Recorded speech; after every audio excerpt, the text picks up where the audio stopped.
Malawakang pasabog ito. Grabe, BP Inday, kakapasok lang breaking news na shock lahat. BP bumwelta na. Ayan, syempre itong balitang ating matutunghayan ngayon ay nagmula kay Balitang Pinoy TV. At ito po ang inyong lingkod na si BT na magbibigay ng reaksyon at komento dito sa video na ating matutunghayan ngayon. At huwag na natin pagtagalin at sabay-sabay na nating panoorin ang laman ng video na hatid sa atin ni Balitang Pinoy TV at bibigyan natin ng reaksyon ang balitang ito. Pasok!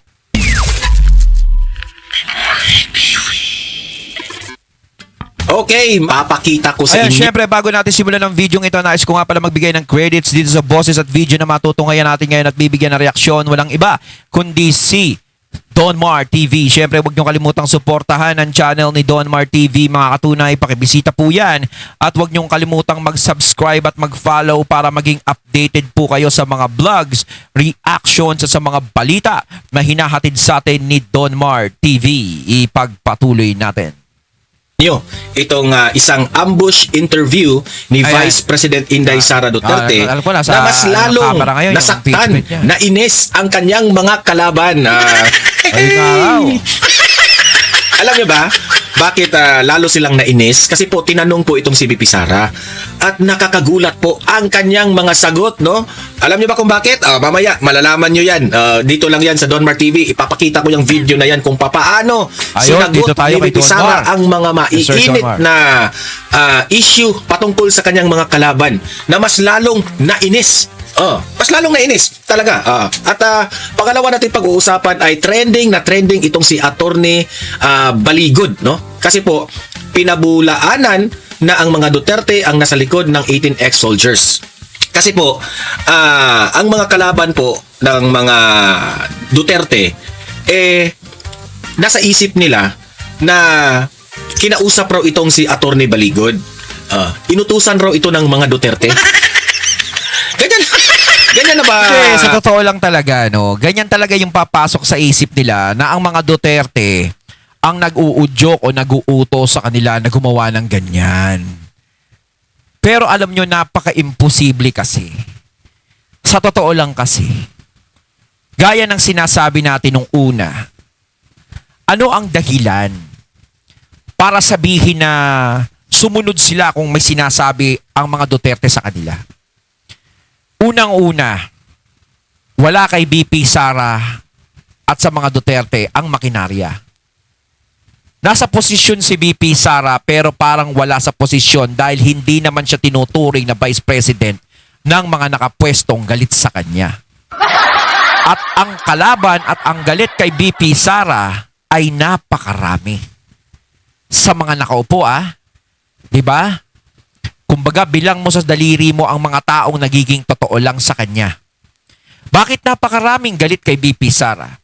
Kasi alam naman natin, galit sila kapag si BP Sara ang maging presidente dahil ang pagiging spoiled nila ay maaaring maputol kay BP Sara kung saaling siya ang maging presidente. Dahil naramdaman nila kay PRRD na maputol ang pagiging spoiled brat nila lahat. Diba? Kaya, anong dahilan ng mga ex-Marines para kumampi o sumunod kung ang mga Duterte ang nasa likod nila? 'Di ba? At saka hindi pa nga sigurado kung mananalong presidente si BP Sara sa 2028 Malay natin baka madaya siya. O syempre isipin nila, mag-uusap-usap yan. Hindi pa nga natin sigurado kung mananalo si Sara Duterte kasi baka mamaya dayain, di kawawa din tayo. 'Di ba? Siguro naman hindi naman susugal ang mga ex-Marines sa ganyan. 'Di ba? Kumbaga siguro humaharap yung ex-Marines kasi talagang meron silang nalalaman. 'Di ba? Kasi kung tutuusin kung ang mga Duterte ang nag-uudyok sa kanila, napakalabo. 'Di ba dapat ang may mga posisyon ang mag-udyok sa kanila? 'Di ba? Siyempre may pag-iisip yung mga Marines na 'yan. Diba? Hindi may pag-iisip yan. Alam nila kung saan sila madedehado. Alam nila kung saan sila malalyamado. Diba? ang tingin ninyo sa mga Duterte? Ang babaw-babaw naman. Okay? Panoorin natin yung balita na yan kasi pag pinagbibintangan na naman ang mga Duterte, pinagbibintangan na naman si VP Sara na kaya raw nag-iingay itong 18 ex-Marines at itong si Attorney Baligod dahil inutusan raw ng mga Duterte. Paano yan Tsaka isa uutus- pa, no? Tsaka isa pa. Kung merong ikinakanta yung mga ex-Marines na ganto, ganyan, ganyan. Kunwari may ma-i-impeach. Sa tingin nyo ba, papayag ang mga nasa posisyon na ma-impeach? Kunwari, halimbawa, ang presidente o mapalitan ang presidente ngayon? Hindi. Siyempre, di ba, ipaglalaban nila yun. Dahil ayaw nila kay BP Sara eh. Ayaw nilang maupo si BP Sara. Alam natin na marami sila. Di ba? Parang mababaliwala din naman yung ginagawa ng 18 Marines kung sakaling sila ay inuudyukan lang. Oh. Utak lang naman, manggagamitin dyan, isip-isip.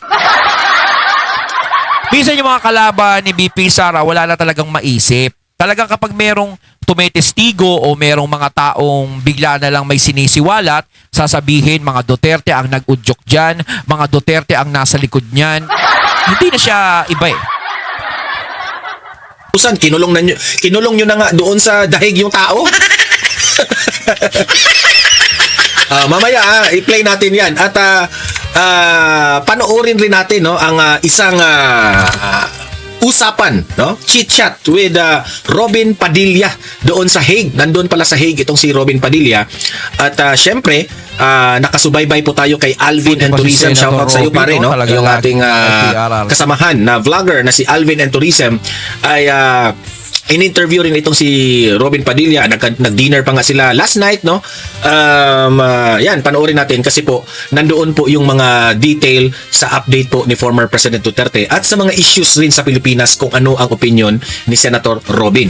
Kaya bago ko ipapakita itong ambush interview ni Vice President Inday Sara, mag-like and share muna Yun, para like and kakalat sa share. taong bayan. Don At sa Mar mga bago TV. pa lang dito subscribe na Ayan, kayo. Walang huwag bayad niyo din mag-subscribe, kalimutan no? yan, Updated pa Don kayo. Mar TV. Okay, so heto na nga, no? Suportahan natin yan.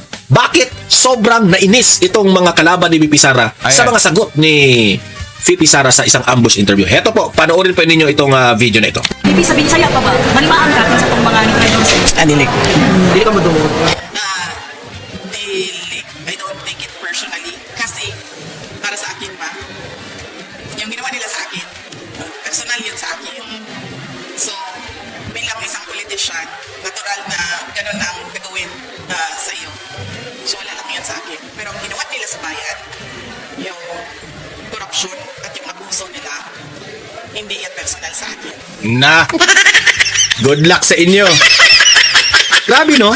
Sobrang humble po nitong si VP Sara. Kasi tinanong... tinanong, parang nagiging blooming si VP Sara, no? Di, totoo yan, no? Kumbaga parang hindi siya, hindi siya nai-stress sa mga nangyayari sa kanya. Ang mga nai-stress sa kanya, yung mga tao na gusto siyang tanggalin, gusto siyang ma-impeach. Sila yung mukhang stress na stress. Di ba? Kaya relax na relax lang siya eh. Kasi makikita mo ang taong walang kasalanan sa may kasalanan eh. Kasi kung si VP Sara, may kasalanan talaga tong taong to, tong Vice President. Diyos ko, siguro, ninenervyos na yan. At saka talagang baka nagtatago na yan kung sakasakaling kahit yan sa iba mangyari yan eh, di ba?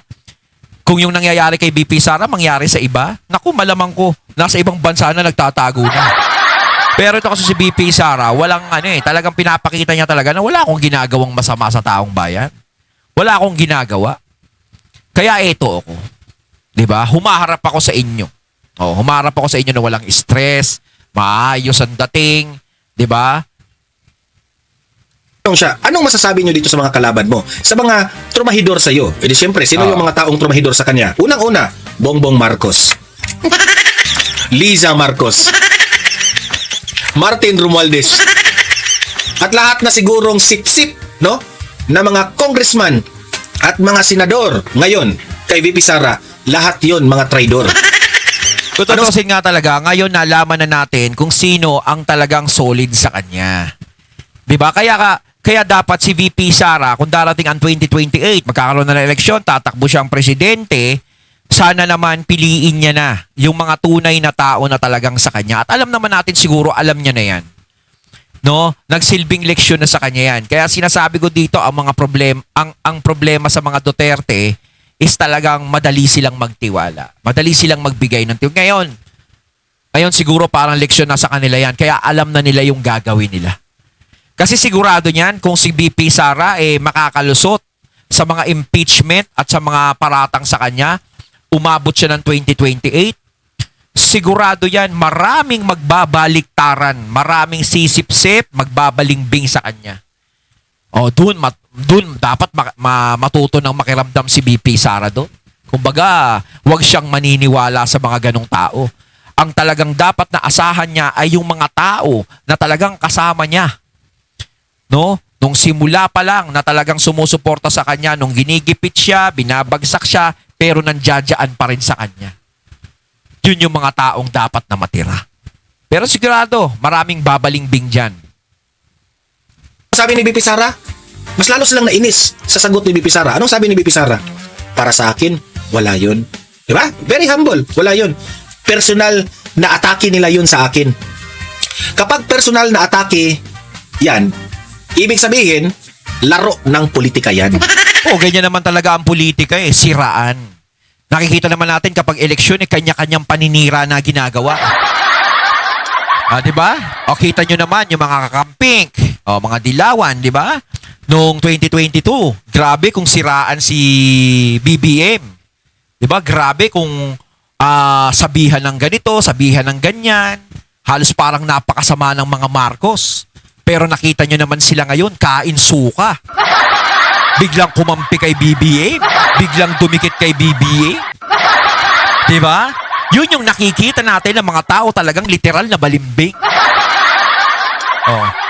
Pasensya na siya sa iba pero nakikita nyo naman siguro Diba? Galit na galit kayo sa mga Marcos. Diba? Pinaglaban nyo EDSA People Power. Gumanon pa. Hindi ko naman inaano yung EDSA People Power na yan dahil kalayaan yan, parang ganito. Pero, yung mga iba dyan na nagkaroon ng prinsipyo, bakit nyo nilunok? Diba? Bakit nyo nilunok bigla? Magiging mabait pala kayo sa mga Marcos Magiging mabait pala kayo kay BBM. Bakit hindi nyo pinayagan ilibing si Apo Lakay dito sa Pilipinas? Diba? Bakit hindi nyo pinayagan? Kung kailan nakapwesto na si BBM, kung kailan ganyan na, saka kayo biglang bumait.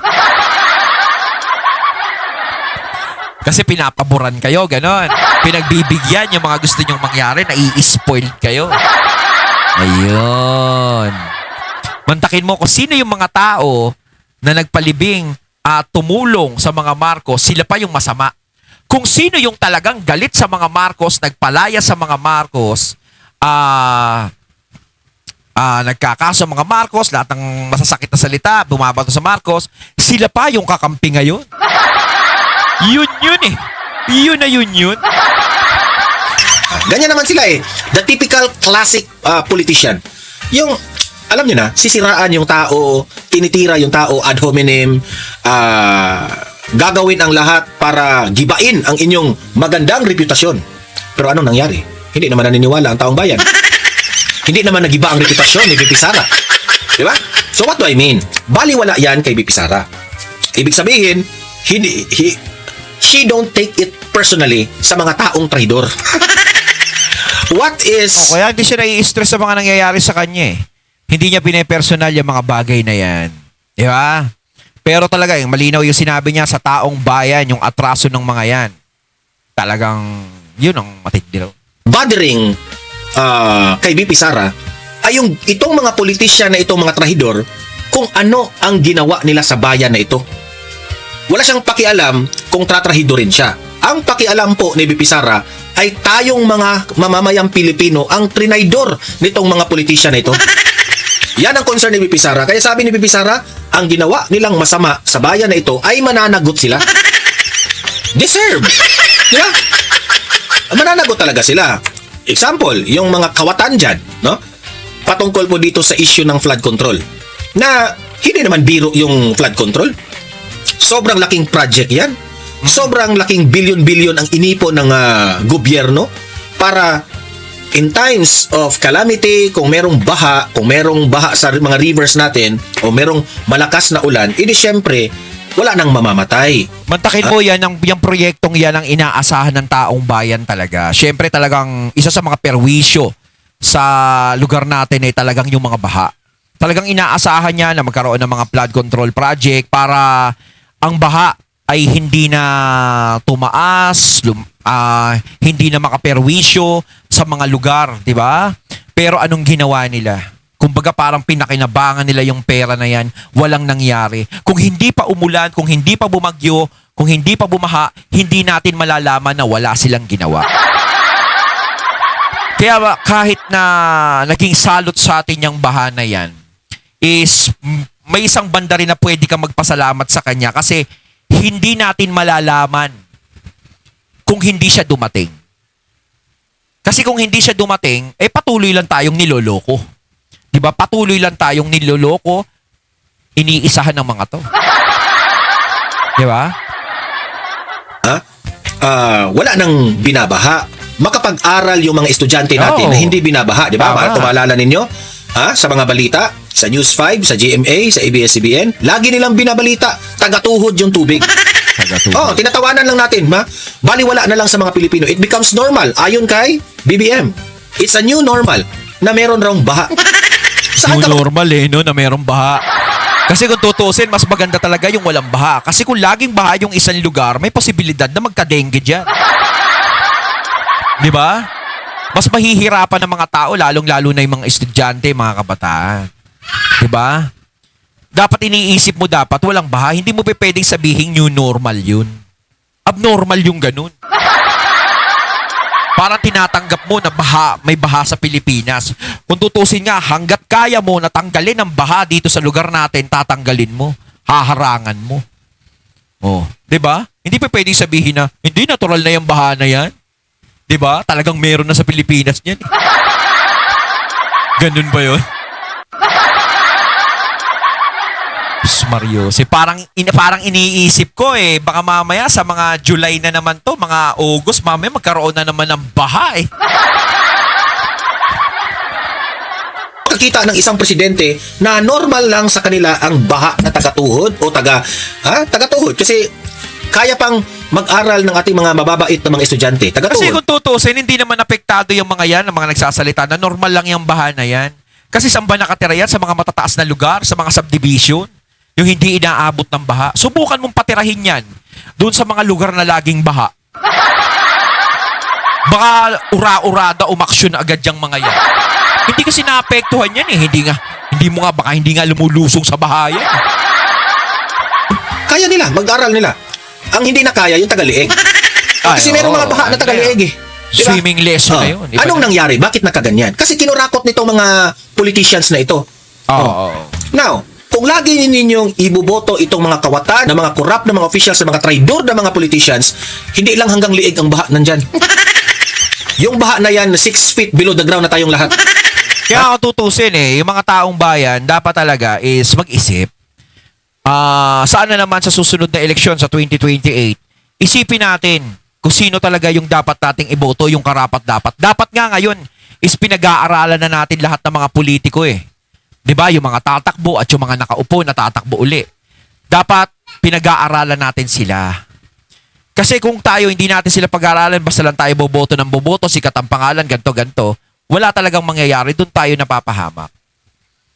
Ako ngayon, tinitignan ko ngayon kung sino yung karapat-dapat para hindi masayang yung boto ko. Kasi kung paulit-ulit lang ang mga binoboto natin na may nangyayari pa rin ganito, wala. Paulit-ulit lang talagang mangyayari to. Kung gusto natin magkaroon ng pagbabago, isipin natin yung mga tamang tao na dapat nating ilagay sa pwesto.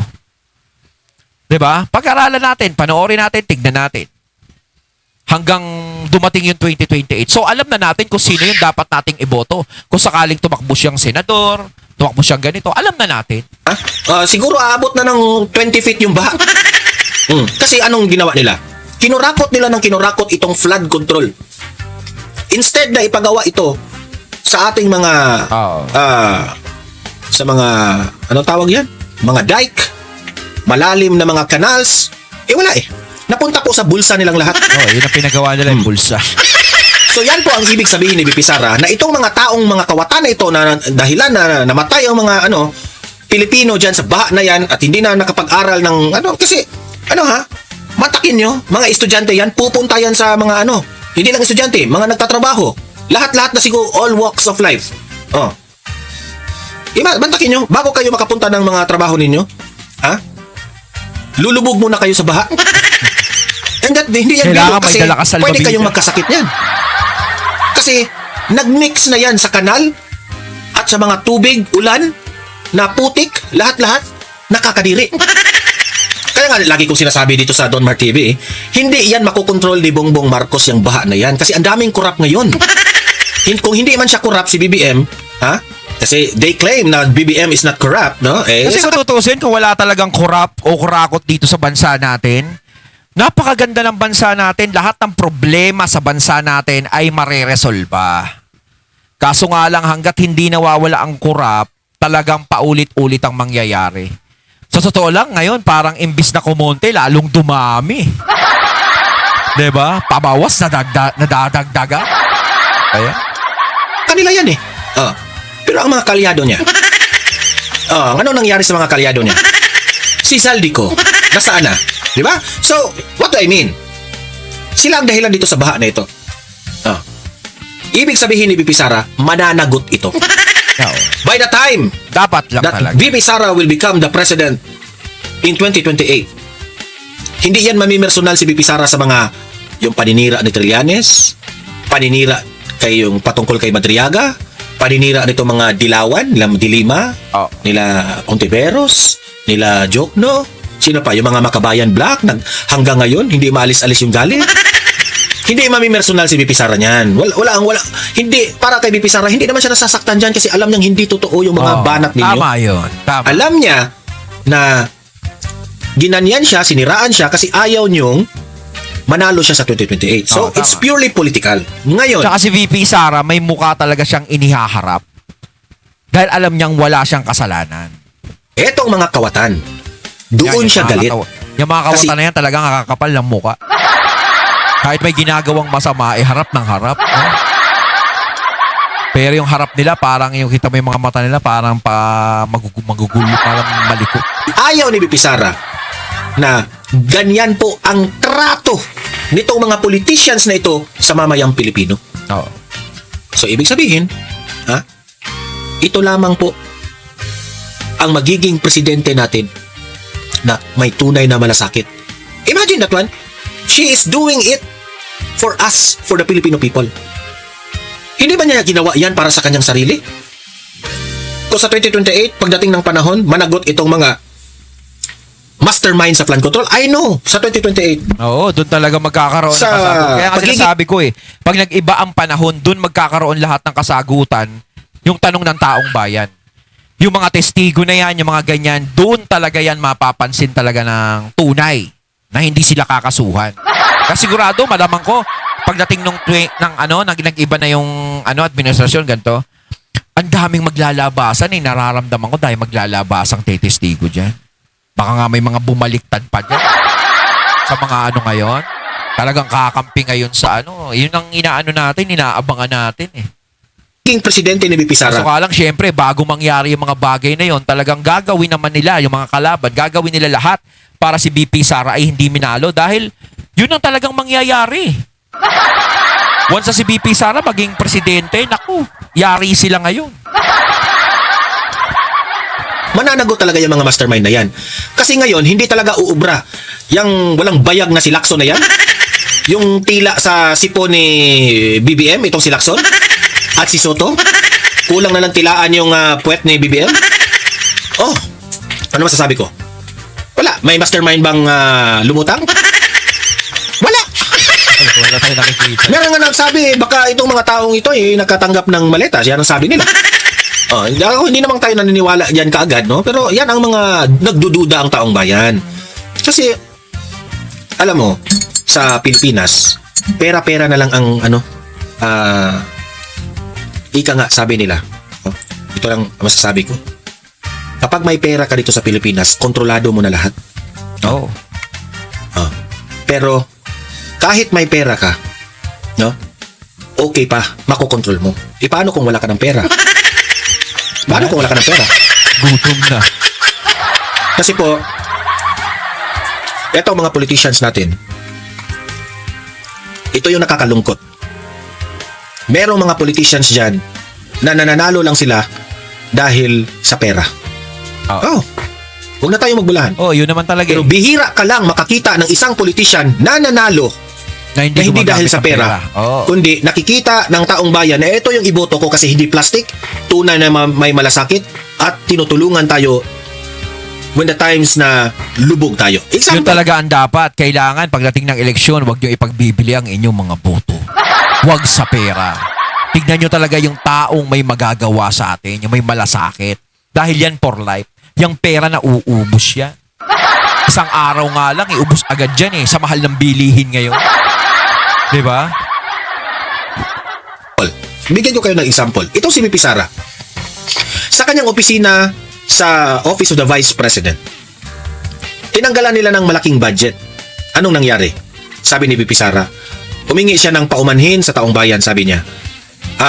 Yung mga cash assistance, yung mga burial assistance, yung mga nagkakasakit, si VP Sara sometimes will give, no? Ako, isa kami sa pamilya ko, no? Ang aking asawa, ang kanyang kapatid na nagkakasakit, umabot ng lumobong 700,000 po sa hospital.